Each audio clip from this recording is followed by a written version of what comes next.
कैसे हैं आप सभी। मैं दिग्विजय फिर से स्वागत करता हूं आपका स्कोर हाई क्लासेस के यूट्यूब चैनल पर। आज हम फिजिक्स क्लास 10th में आप लोगों के लिए बहुत ही इंपॉर्टेंट शॉर्ट वीडियो लेकर के आ गए हैं, जिसमें हम बात करने वाले हैं image formation by concave mirror. Special concave mirror के ही इमेज फॉर्मेशन की बात करेंगे। तो सबसे पहले हमें यह पता है कि ऑब्जेक्ट को कहां रखा जाएगा। फर्स्ट केस में ऑब्जेक्ट को रखा जाएगा इन्फिनिटी पे, और इन्फिनिटी से जो लाइट रेज आती हैं वो कैसी आती हैं, प्रिंसिपल एक्सिस के पैरेलल आती हुई लाइट रेज को कहां भेज देता है कॉनकेव मिरर। ये कन्वर्जिंग नेचर का होता है, इसलिए कहां भेज देता है, कहां से पास करवाता है, फोकस पॉइंट से। तो इमेज कहां बनेगी, फोकस पे। ऑब्जेक्ट कहां था, इन्फिनिटी पे। आ जाइए सेकंड केस के अंदर। अब सेकंड केस के अंदर थोड़ा सा ऑब्जेक्ट क्या करेगा, सी की ओर बढ़ेगा तो इन्फिनिटी और सी के बीच में पहुंच जाएगा। तो इमेज जो बनेगी उसकी सी से एफ के बीच में बनेगी। हम केवल यहाँ पे दो लॉज लगा रहे हैं, एक पैरेलल आ रही है जो फोकस से जाएगी, एक फोकस से आ रही है जो पैरेलल चली जाएगी।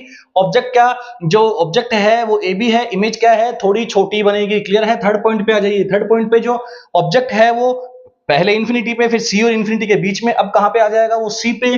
तो इमेज भी कहां बनेगी, सी पे। तो सेम साइज की इसकी क्या बनेगी स्टूडेंट्स, इमेज बनेगी। क्लियर है।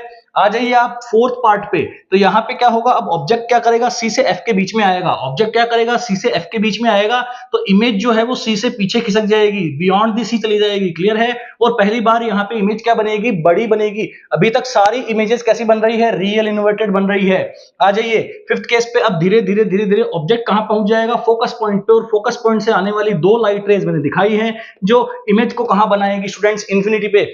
आ जाइए सिक्स्थ केस में। अब इन पांच केस के अंदर आपको क्या सिमिलरिटी मिलने वाली है, यहाँ पे रियल इमेज बनेगी और रियल के साथ कैसी बनेगी, इन्वर्टेड। लेकिन यहाँ point size smaller, same size, enlarged और हाईली एनलार्ज्ड। लेकिन जो सिक्स्थ केस है बहुत ही इंपॉर्टेंट है, जब ऑब्जेक्ट कहां चला जाता है, फोकस और पोल के बीच में चला जाता है, उसके बाद में जो इमेज बनती है वो रियल नहीं बनती है, क्योंकि ये दोनों लाइट रेज कहीं मीट नहीं करेंगी। ऑब्जेक्ट रियल है लेकिन इमेज रियल नहीं है। इमेज कैसी है, वर्चुअल है, इरेक्ट है, बिहाइंड दी मिरर है। Thank you so much.